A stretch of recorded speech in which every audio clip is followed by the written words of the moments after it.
Yes, I'm very pleased indeed to participate in John's tribute and talk about one of my favorite subjects, in particular a review of metrics. In other words, what do we do to measure and analyze solidification cracking and weldability?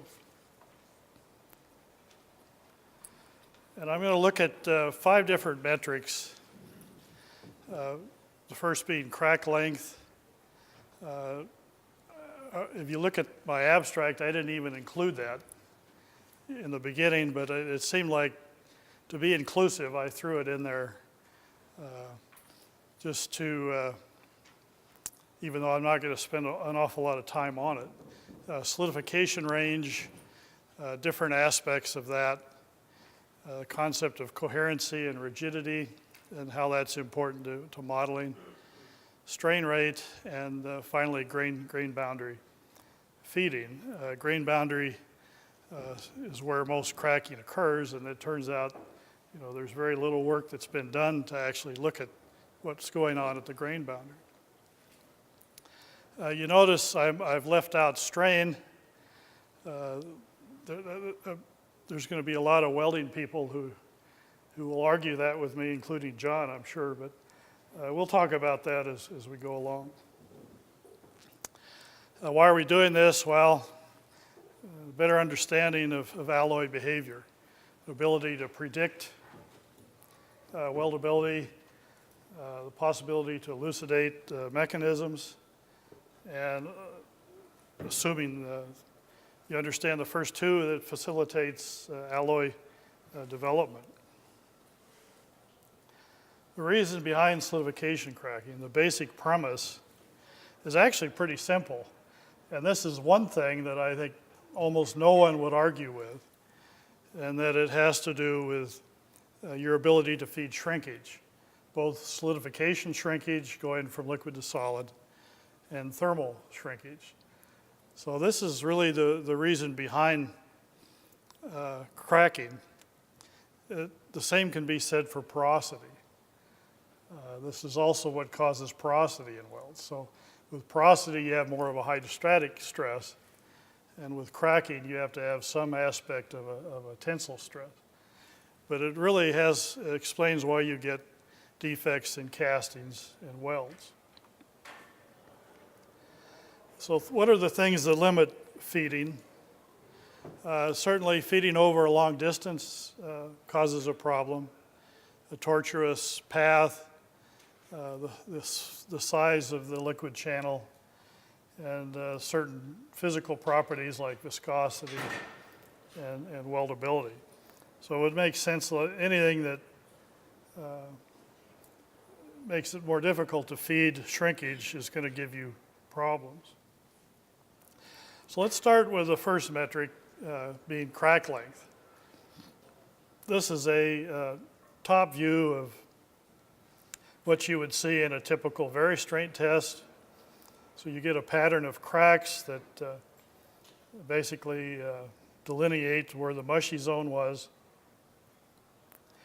And you can quantify cracking in various ways. The maximum crack length, John's version of that, the maximum crack distance, total crack length, the number of cracks, and perhaps if you're clever, you could think of a few more. I also listed a few of the weldability tests that would involve crack measurements. And there's just a few here: patch test, Holdcroft, vari-strain, of course. But I think as someone pointed out yesterday, there's something like 140 different versions of different weldability tests that involve crack length. And this is, a typical engineering approach to compare one alloy with another. The problem with crack length is that it's, for one thing, it's strain dependent. For example, the vari-strain test, the more strain you apply, the more grain boundaries you pull apart. And so it can be very much a function of how much strain you're applying. It's also strain rate dependent. Again, yesterday in some of the discussions with very strained, in fact, 2 days ago, Charlie Rubino showed that as you're applying strain in the very strained test, the crack can actually grow along as you're applying the strain. So certainly things like strain rate in a very strained test should be quantified because you can get different values. If you have a very strained test, I've done this with a transvary strain. If you apply strain very slowly, you can actually get a long crack. You can just split the whole sample if you're going very, very slow. Things like weld pool size and heat input. Certainly the size of the weld pool is also going to affect the amount of crack length. The bigger the pool, the more grain boundaries that are pulled apart, you're going to get a bigger total crack measurement. Things like eutectic backfilling can also influence crack measurements. If you have an alloy that has a lot of a propensity for eutectic backfilling, that can affect crack length measurements. Another interesting aspect of this is weld metal versus heat affected zone. I think in some of the movies we've seen in the last couple days, a lot of times you'll see cracks initiate at the fusion line, perhaps at a liquation crack, and then grow into the weld metal. So sometimes there's an effect of heat affected zone, and it's not always clear how you should account for that. But the long and short of this is that these crack length measurements do not represent anything fundamental about the alloy's weldability. I mean, it gives you a nice way to compare alloy A with alloy B, and so from an engineering standpoint, that's often helpful in predicting weldability. But in terms of shedding light on the properties of a particular alloy, the crack length typically falls short. You can then look at solidification range. This has been done for a long time. In particular, the non-equilibrium solidification range, the temperature drop between the liquidus and the lowest melting eutectic. It eventually gives you an extent of the mushy zone. And as we said, alloys that have a very large mushy zone, if you have to feed liquid and you have to feed shrinkage over long distances, that's usually not a good thing. But there's problems with this as well. Excuse me. The biggest example of solidification range is with ferrous alloys and the effect of sulfur. We know that steels that are high in sulfur tend to be susceptible to solidification cracking. And the reason, of course, is this low melting sulfur eutectic. So you're extending the solidification range. Usually values greater than, say, 400 ppm are believed to have problems. It was for this reason, I remember back in the 70s at Rocky Flats, we were going to very high purity stainless steels. And they did that because everyone knows you don't want sulfur. So they were getting sulfur very, very low levels. And it turns out we couldn't weld the stuff because we couldn't get penetration. That was, of course, the Marangoni effect. So they ended up putting sulfur back in at controlled amounts, but they didn't put too much in because then you have weldability issues. In terms of aluminum, this idea of solidification range doesn't always work very well. This is the liquidus and solidus lines for 4 different binary systems. And you see aluminum magnesium has a really low melting eutectic, 200 some degrees below the melting point of pure aluminum. And yet when you look at very strained data, magnesium isn't so bad. It behaves much better than, say, copper. So typically, there are exceptions to this solidification range in terms of weldability behavior. Another aspect of solidification range is the so-called brittle temperature range, which is sometimes taken as the difference between liquidus and solidus. And the idea here is that you have a ductility curve, and as you solidify, you build up strain. And if you exceed a certain critical strain, defined by this ductility curve, that you can get cracking. And the Japanese have applied this to different alloy systems with some success. But like I say, with aluminum, for example, aluminum magnesium alloys actually have much better weldability than this would predict. Stainless steel, it works fairly well. You see the 310 austenite grade has the least weldability. But at any rate, sometimes this works quite well and sometimes it doesn't. Oh, John, I had to throw this in, of course, as well. John's been successful with his solidification cracking temperature range, where you actually do this with a varystrain, or was it, I guess, transvarystrain, wasn't it? You go in and you measure crack distance, MCD, maximum crack distance, and relate that to a temperature drop. So you're basically measuring the temperature at both ends of the crack. And so this isn't necessarily the liquidus to solidus. It's some portion of that, but it more likely represents a critical feature, a characteristic feature of the alloy. And again, they've had reasonable success in terms of rating different alloys, duplex stainless steels, and 304 having a relatively small temperature range, and then stainless 310 having larger. I'm a little surprised at the 286 having such a bad number, but at any rate, people do this, and they've had success in predicting weldability. The third metric is coherency and rigidity points. Basically, as you solidify in a dendritic manner, the dendrites begin to coalesce. You have dendrites, secondary dendrite arms touching and bonding. The point at which this begins is referred to as a coherency point, and it marks the beginning of shear resistance to shear stress. It also indicates the point at which you have difficulty in feeding, and so you begin to have a pressure drop. On the opposite end, you have what's referred to as a rigidity point. This is where there's no longer a continuous liquid film. So you have little pockets of liquid.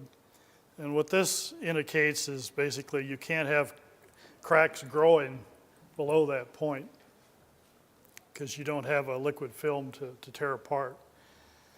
So these coherency and rigidity points are typically expressed either in terms of the temperature or solid fraction. And this just shows a typical example, again, where the dendrite arms begin to touch and coalesce is referred to as the coherency point. And then back here, normally at greater than 0.9 fraction solid, you get a rigidity point. And at this point, you can begin to build tensile stresses, which of course are needed for cracking. Now, it's nice to have these 2 points in terms of modeling, but in terms of being able to measure them, that's another point. You're not going to go to any handbook and look up these two temperatures. The other problem with this is not these coherency points and rigidity points. They're not only a function of alloying, they're a function of cooling rate. So if you do something like this for casting, you can't necessarily apply that to a weld. There are thermal techniques. Look at the temperature difference or single sensor DTA.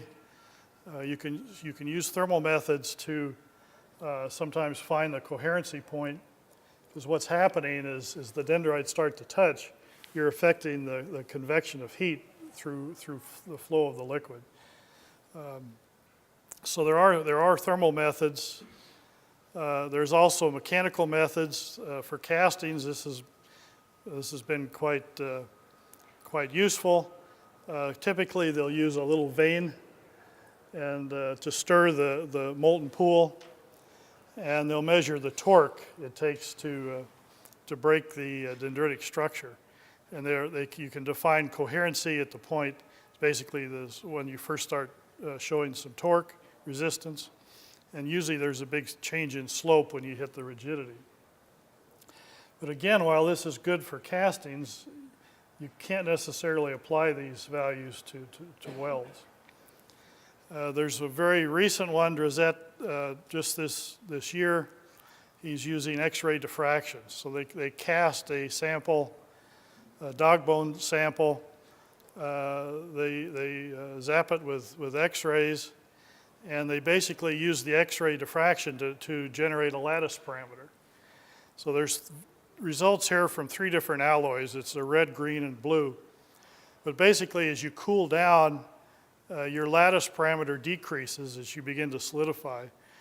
But when you start to hit the rigidity point, it flattens out.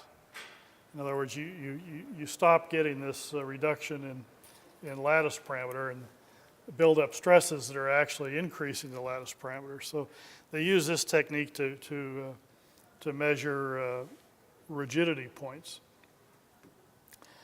We spent a summer in Berlin using a thermal method to do this, and measuring coherency point for 2 different alloys, aluminum 60-60 and one diluted with some 40-43 aluminum. And you basically pluck that off. This is a cooling curve.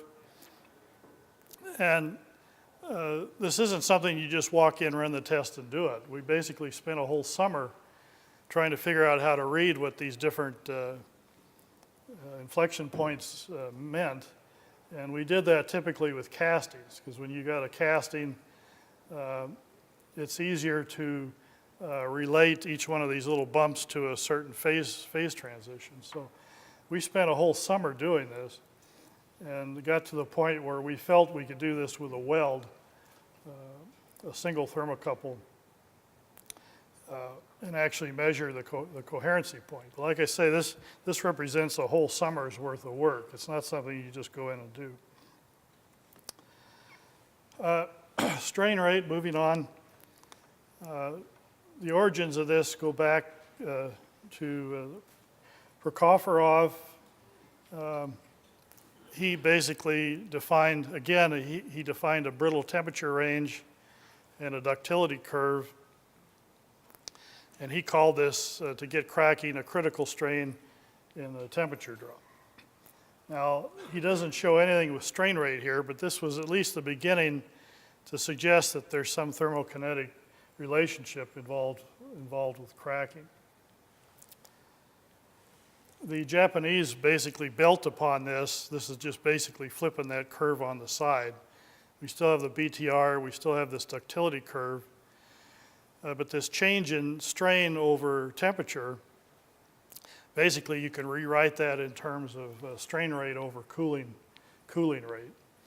And even though the Japanese continue to believe that it's a matter of accumulation of a critical amount of strain before you get cracking. But they started to express this in terms of a critical strain rate. And there's just tons of data that they published in the literature for different, in this case, aluminum alloys, expressing strain rate in terms of, expressing weldability in terms of a critical strain rate. For example, alloys that are extremely weldable, like an aluminum 1100, they can have a very high strain rate required to get cracking. Whereas alloys like 60-60, have a fraction of that in terms of a critical strain rate. They also apply this to stainless steels. And again, if you look at, my eyes aren't that good. 304 type stainlesses have fairly good weldability. They're up around 5 critical strain rate, that's percent per second, whereas alloys like 321 are down at much lower numbers. So they require, in other words, alloys with poor weldability, you don't need as high a strain rate to get cracking.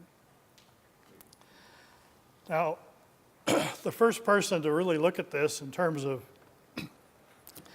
mechanistic model was Foyer back in the 70s, and he basically proposed that you get cracking when the rate of separation, this is basically solidification shrinkage, is greater than the ability to feed that shrinkage with liquid.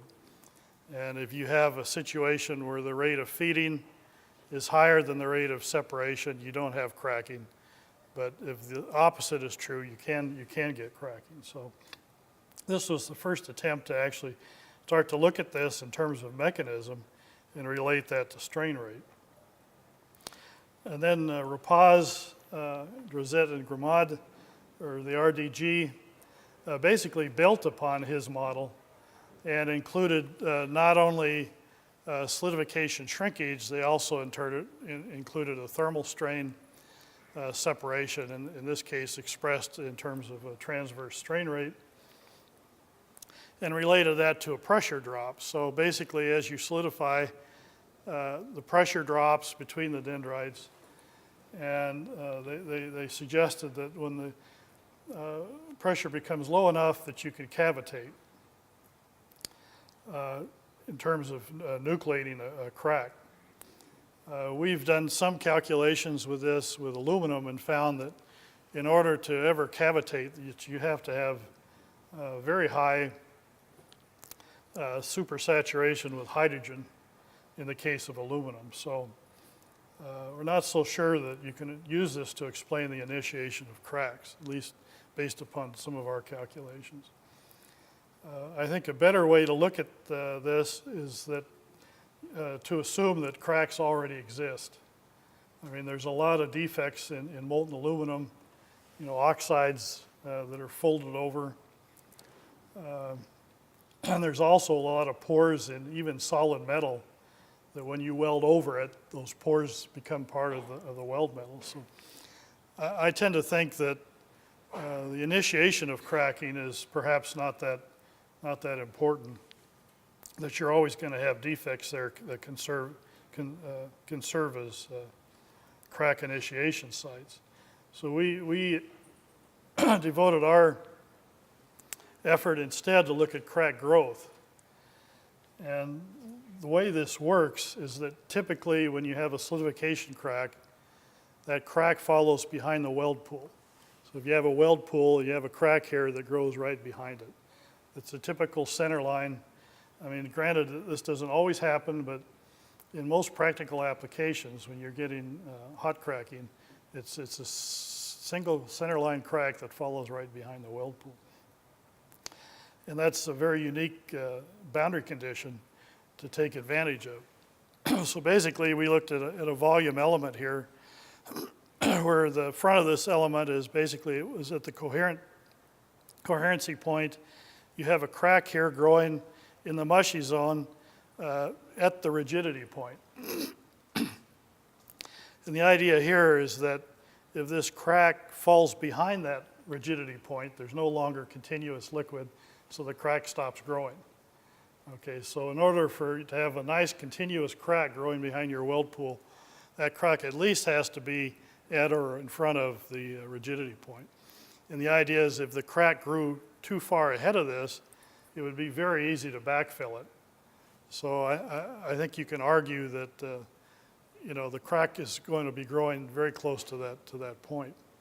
We also assumed backfilling of liquid into this volume element and also a transverse strain rate. Excuse me. If this displacement rate, this transverse displacement rate, is relatively low relative to the ability to backfill, this crack is terminated. the crack drops behind the rigidity point and stop.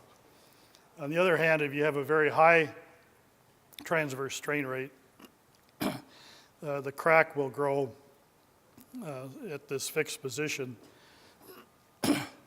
and so you can actually perform a pretty simple mass balance. We actually generated some data using a weldability test system that was basically a tensile test, a horizontal tensile test, and we applied a transverse strain rate during welding, and basically while monitoring the local strain rate across the weld pool, we could see what critical strain rate we need to get cracking. So, and we did that as a function of dilution of 40-43 filler metal when welding 60-60 aluminum. So you see that with very low dilution, you can come in here and you can find a critical strain rate to cause cracking. As you have more and more dilution, typically 40-43 improves your weldability. You can tolerate much higher strain rates to get a continuous crack to grow.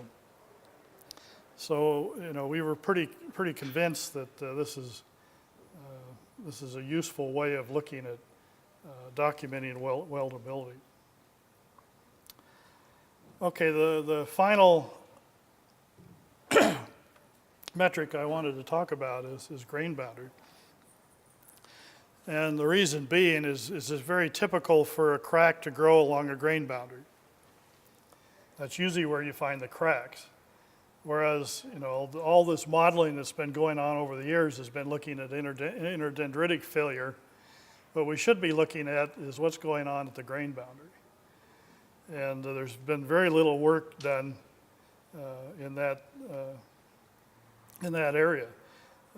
There's been data that really stares us in the face. For example, one of the explanations for why primary austenite alloys are so difficult to weld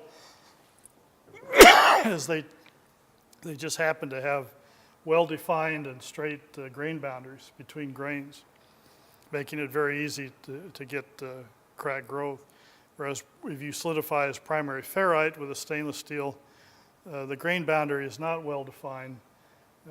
It's pretty tortuous.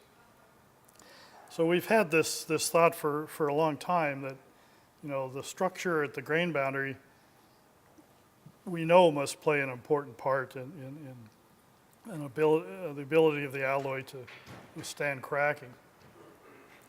The first person to really look at this in some detail was Rapaz and his co-workers some 10 years ago.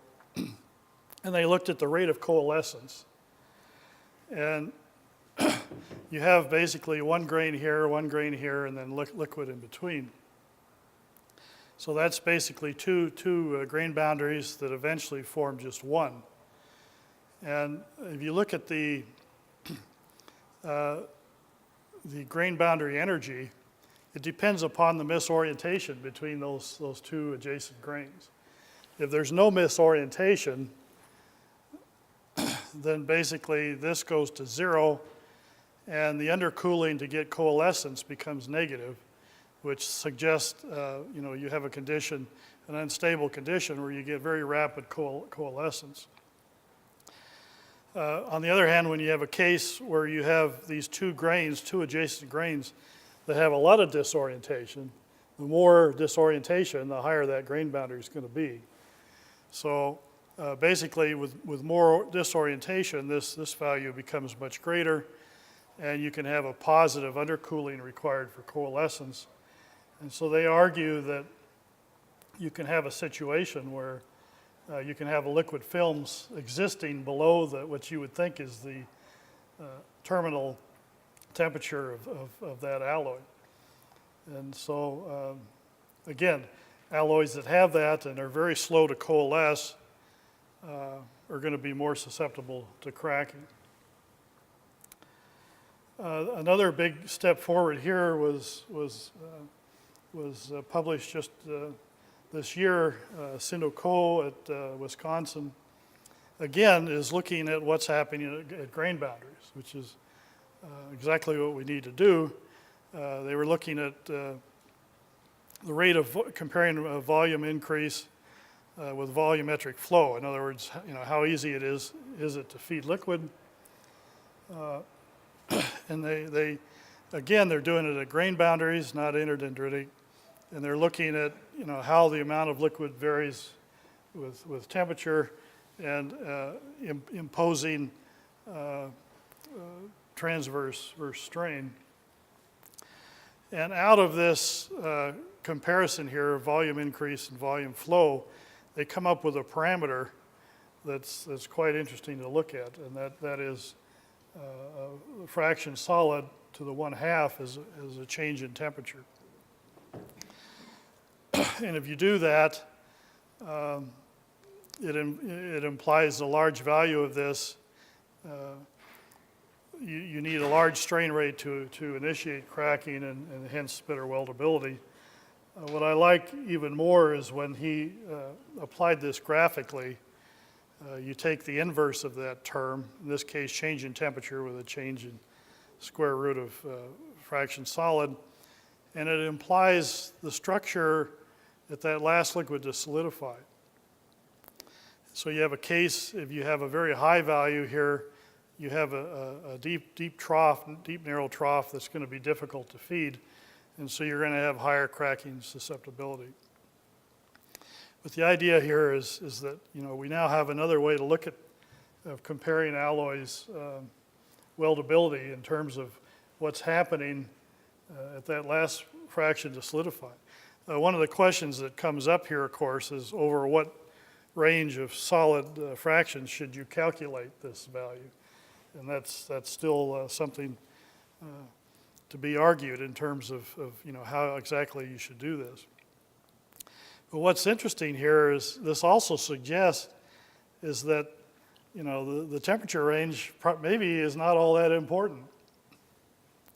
We've been looking at brittle temperature range and so on. What appears that may be a controlling factor is what happens at the very, very end of solidification. At least that to me is kind of an interesting thing, because it tells us we've been looking at this perhaps wrong all along. But at any rate, Sindo, I'm putting in a plug for you. I think this is pretty neat stuff. And it's looking at the problem where the problem arises. So let me just summarize what I've been talking here. Crack length, it's nice for relative comparisons, but it's not a fundamental property. Solidification range, sometimes it works, sometimes it doesn't. I like the concept of this solidification cracking temperature range. I think this makes some sense. I've introduced you to coherency and rigidity and suggested that when we're doing modeling to understand cracking, you really need to know these things, and yet they're very difficult to measure. So something we really need to know to understand what's going on is not so easy to figure out. I'm also pushing the concept of strain rate, not in terms of building up strain, because my personal view is that strain is not important, but in terms of getting a stable crack to grow behind a weld pool, this becomes very, very important. And then finally, the grain boundary feeding. I really believe that if we're going to understand the detailed behavior of alloys, we need to be looking at what's going on at the grain boundary. And so I think, future work I hope will be concentrated in that area. So with that, I'll be happy to take questions.